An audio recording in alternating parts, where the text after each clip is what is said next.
Okay, so yesterday at the Lighthouse class, we talked about the three major ways that we spend money. When we shop, we have to pay for whatever we're buying, and we use three major ways. Number one is cash, number two is debit card, number three is credit card.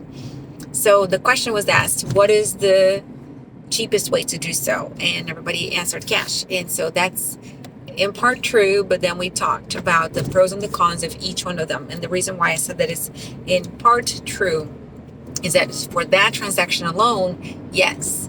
But if you think long term, or if you think credit history building, it is actually more expensive for you to pay with cash only because you're not building credit. So let's talk about that. Cash pros and cons are it's a non-trackable transaction, so nobody knows who is buying or what you're buying and how much you spent. So if you carry cash and you want to do a quick transaction, you don't want that to be traced, that's one way to do it. If you want to make a donation, or if you want to leave a big tip, or if you want to purchase something that you don't want on the system, cash. If you are shopping somewhere where they don't accept credit cards, you're stuck. You can't buy it because if you don't have cash, you can't buy it. So if you go into a food like market, or those little markets that have in neighborhoods, if you want to again leave a tip, or if you want to donate to an organization and you want it to be anonymous, those are ways for you to do that with cash. If you don't want to use a debit card because of security, let's say that you're in a place where you think that credit cards would be stolen, cash is great. The other beautiful thing about cash is that you don't overspend, because once the cash is over, it's over. You can't spend anymore, right? So if you're not good at budgeting, or if you want to make sure that you stick with your budget, then spending cash is great because you have a lot of money, and when that's over, it's over. One of the cons of cash is that sometimes it's not feasible. If you're making a large purchase and you need $10,000, $15,000, you're not going to carry a wad of cash. You're not going to have a George wallet, right? So it's sometimes not feasible to have that kind of cash on your hands. The other con about carrying cash is that it can easily be lost, and there's no way to trace it.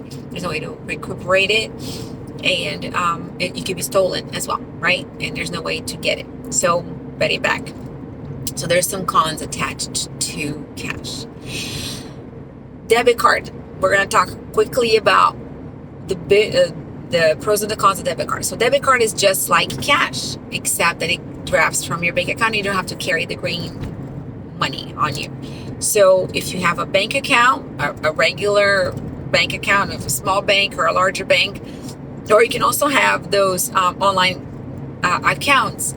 For example, Ally, PayPal, Venmo, Square, all of those are online accounts that have a debit card attached to them. So if you receive money from people transfer money to you, you can use your debit card to make purchases. Just remember that you can only buy what that account has. So if you only have $200 on that account and you want to make a $250 purchase, you won't be able to do that because the account does not have that money. So it's not a credit card, it's a debit card. So it debits straight from that account that you have. Some of these cards charge you a fee on the account. Some of them charge you a fee for using it so many times in a month.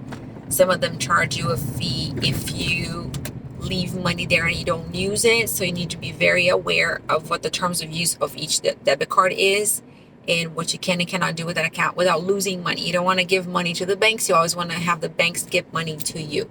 So debit card, it has pros because it's easy to carry. It's very manageable. But you have to be good at knowing what you have in that account for you to be able to spend only what you have in that account. And you want to make sure that you pay attention to the fees schedule of that account, whatever it is, so you don't pay them, they pay you. Okay. Number three is your credit card. Your credit card is like a loan. If you ever borrowed money from somebody, they gave you money, they gave you a time frame to give it back, that's a credit card. So you have a contract with them. And on the contract, it says, we let you have this much money at a time, and you can use it, and you have these many days to pay back in full. If you don't pay in full, we're going to charge you a fee for not We're not returning the money in full. And that fee is called interest rate. Some credit cards also charge you a fee for just having the credit card. So if you apply for the credit card and you have a yearly fee, you're paying them an extra amount beyond the borrowing power that they give you. So depending on your credit score, what lenders believe you are capable of paying back, they grade you. Like in school, we have grades, right? You got 0 because you didn't do a good job at the paper, or you got 100 because you got a great paper 100. With credit score, you get from if you're really, really bad with credit, you have 300, 400. And if you're really, really good, you get 800.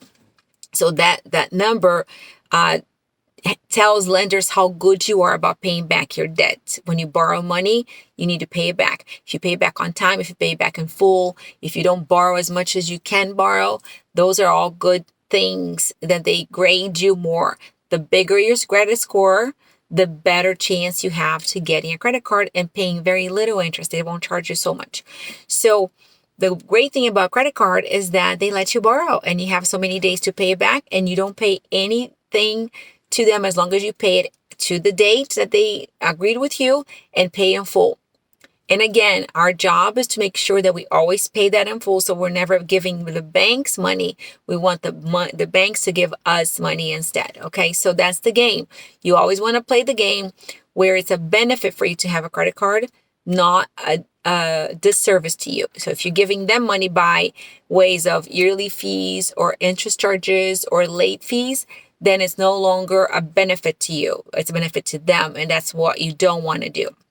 So the drawback of a credit card is, of course, those fees. And getting into that, the great thing about credit card is that you get to pay for something and you have a time frame to pay them back before you have the money. So let's say that you see a good deal or you need to make a large purchase, but you know you're going to make that money, then a credit card is a great thing to have because it gives you extra time to pay back that loan, that borrowing. So that's what we covered yesterday at the class.